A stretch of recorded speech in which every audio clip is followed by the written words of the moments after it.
ইব্রাহিম আলাইহিস সালাম কোরআনে আছে, আব্বাকে বলছি ইয়া আবাতি লিমা তা'বুদু মা লা ইয়াসমাউ ওয়া লা ইউবসিরু ওয়া লা ইউগনি আনকা শাইআন। হায় আব্বা, এগুলো কি পূজা করেন আপনি?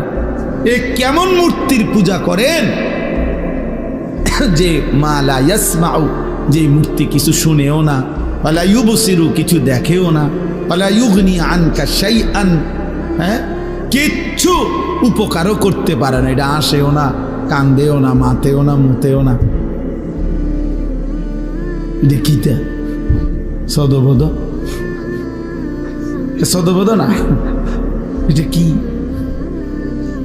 লড়েও না, সরেও না, আপনি এটা কিসের ইবাদত করেন?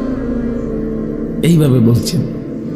ইব্রাহিম আলাইহিস সালামকে ওনার আব্বা আজর বলছে, তোরে আমি তেজ্য পুত্র করে বাড়ি ছাড়া করে দেবো, পাথর মেরে মেরে ফেলবো, লারজুমান্নাকা ওয়াহজুরনি মালিয়া।